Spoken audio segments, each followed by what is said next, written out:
Hello friends, welcome to knowledge view point.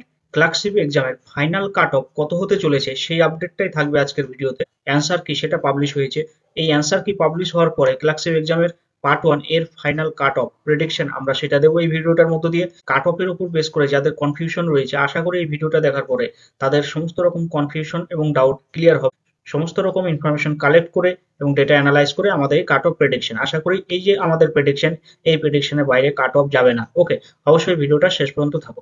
দেখো, cut off নিয়ে আমি প্রথমে এক্সামের পরে একটা ভিডিও দিয়েছিলাম, সেখানে আমি প্রিভিয়াস ভিডিওতে যে cut off 2023 clerkship exam part one যে কাট অফটা রেখেছিলাম, সেই কাট অফটা আমি এক ঝলকে বলে দেবো। দেখো, ইওর কাট অফ 58 থেকে 60, এসসি কাট অফ 52 থেকে 55 বলেছিলাম, OBC cut off 55, ST cut off 45, EWS 50। অবশ্যই তোমরা যদি ভিডিওটা আমার দেখে না থাকো, কোনো কনফিউশন থাকলে তোমরা সেই ভিডিওটা দেখে দেখে নিতে পারো, কারণ সেখানে কোশ্চেন পেপারটা কেমন ছিল সেখানে ডিটেলসে অ্যানালাইজ করা আছে। ক্লার্কশিপ এক্সাম পার্ট ওয়ান এর কাট অফ ডিপেন্ড করবে কিসের কিসের ওপর? Directly cut off depends on, দেখো, কোয়ালিটি অফ কোশ্চেন পেপারের কোয়ালিটিটা কেমন ছিল, হার্ড ছিল সেই সঙ্গে স্ট্যান্ডার্ড ছিল। মানে কোশ্চেন পেপার শুধু হার্ড তা নয়, হার্ডের মধ্যে একটা স্ট্যান্ডার্ড সেটা কিন্তু মেনটেন করা ছিল। কোশ্চেন এবং তার যে অপশনগুলো ছিল সেগুলো কি ছিল, ভেরি কনফিউশন টাইপ কোশ্চেন এবং অপশনগুলো ছিল। এবার 2019-এর কোশ্চেনের তুলনায় এই 2023-এর এক্সামের যে কোশ্চেন পেপার সেটা কেমন ছিল? Very tough.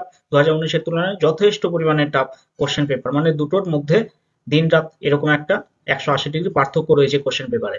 তারপর ডিপেন্ড করবে ফাইনালি, সেটা হলো নাম্বার অফ ভ্যাকেন্সি, কিন্তু ভ্যাকেন্সি কত আসবে তার উপরে ডিপেন্ড করবে ফাইনালি কাট অফটা। ওকে, এইবার আমরা 2019-এ যে ক্লার্কশিপ এক্সাম হয়েছিল সেই 2019-এর এক্সামের ক্লার্কশিপের যে কাট অফটা কত ছিল সেটা আমরা এক ঝলকে দেখে নেব, তার উপরে বেস করে আমরা কিন্তু একটা গাইডলাইন পাবো। তাহলে অবশ্যই দেখো, ইওর কাট অফ ছিল 65, সেখানে ওবিসি বি ছিল 56.33, ওবিসি এ ছিল 43, এসসি ছিল 48.67, এসটি ছিল 29.67, ইডাব্লিউএস তখন কিন্তু কনসিডার করা হয়েছিল না, অতএব এখানে বাকি থাকবে। হলো 2019-এ যে ক্লার্কশিপ এক্সাম হয়েছিল সেখানে যে ভ্যাকেন্সি আপডেটটা এসেছিল সেটা হলো 7227। এই 7227 এই ভ্যাকেন্সির এগেনস্টে পেপার ওয়ানে যারা কোয়ালিফাই করেছিল মেন্সের জন্য, মানে পার্ট ওয়ান কোয়ালিফাই করেছিল ফর দ্য মেন্স এক্সাম, সেই সংখ্যাটা 66,492টা। তাহলে দেখো তোমরা, 7227 এটা মূল সিট বা ভ্যাকেন্সি।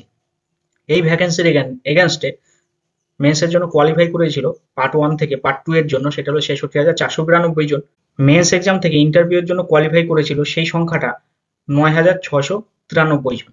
দেখো, 66,492 থেকে ইন্টারভিউ ডেকেছে 9,693 জনকে। ওকে, এবার এখানেই একটা বোঝার বিষয় আছে। দেখো, যে এই যে যে মেন্স এক্সামে কোয়ালিফাই করার সংখ্যাটা 66,492, সেই সংখ্যাটা যে ভ্যাকেন্সি, সেই ভ্যাকেন্সির সাপেক্ষে কত গুণ? সেই ভ্যাকেন্সির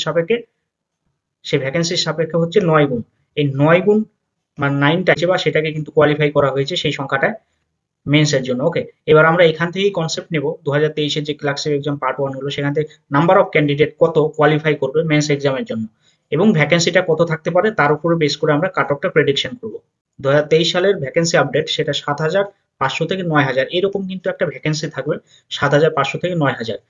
যে ভ্যাকেন্সি তার সাপেক্ষে যদি 9 গুণ পার্ট ওয়ানে কোয়ালিফাই করায় পার্ট টু এর জন্য, তাহলে সেখানে দেখো 7,500 যদি ভ্যাকেন্সি থাকে তার 9 গুণ দাঁড়াচ্ছে 67,500। 8,000 যদি ভ্যাকেন্সি থাকে তাহলে পাস করবে কতজন পার্ট টু এর জন্য? সেটা 72,000। 8,500 জন, 500টা যদি সিট থাকে বা ভ্যাকেন্সি থাকে, 8,500টা ভ্যাকেন্সি থাকলে 76,500 সেটা কিন্তু কোয়ালিফাই করবে মেন্সের জন্য বা পার্ট টু এর জন্য। আর 9,000 যদি ভ্যাকেন্সি থাকে তাহলে ডাইরেক্ট 81,000 জন পাস করতে চলেছে মেন্সের জন্য। এবার এখানকার এই ভ্যাকেন্সির উপর বেস করে কতজন ক্যান্ডিডেট মেন্স এক্সামের জন্য কোয়ালিফাই করতে পারে, সেখান থেকে একটা কনসেপ্ট নিয়ে আমরা 2023 ক্লার্কশিপ এক্সামের যে পার্ট ওয়ান তার ফাইনাল যে কাট অফ সেটাকে কিন্তু আমরা প্রেডিকশন দেবো।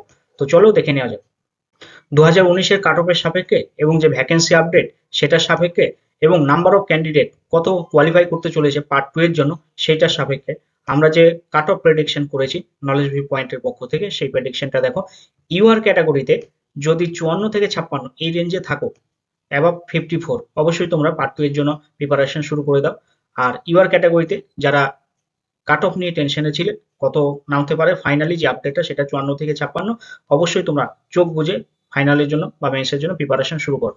ওবিসি বি এদের জন্য থাকবে 48, এর উপরে যারা আছো অবশ্যই মেন্সের জন্য প্রিপারেশন শুরু করবে। ওবিসি এ যারা আছো তারা 39, এসসি 41 41, অবশ্যই 41 যারা এসসি ক্যাটাগরিতে আছো অবশ্যই তারা কিন্তু পার্ট টু এর জন্য তাদের স্টাডি কন্টিনিউ করবে। ST 30, EWS 44, এই হলো cut off final prediction part 1 clerkship exam 2023। এই রেঞ্জের মধ্যেই থাকতে চলেছে কাট অফ, আশা করি সম্পূর্ণভাবে মিলে যাওয়ার সম্ভাবনা রয়েছে। কাট অফ নিয়ে যাদের কনফিউশন বা ডাউট ছিল, আশা করি এই ভিডিওটা দেখার পরে তোমাদের কনফিউশন সম্পূর্ণভাবে দূর হবে। তাদের কাছে ভিডিওটা অবশ্যই পৌঁছে দেওয়ার চেষ্টা করো যারা কাট অফ নিয়ে কনফিউশনে এবং টেনশনে রয়েছে। আশা করি তোমার এই একটু হেল্পে তাদের অনেকটাই উপকার আসবে। ভালো থেকো, সুস্থ থেকো, জয় হিন্দ, বন্দে মাতরম, ভারত মাতা কি জয়।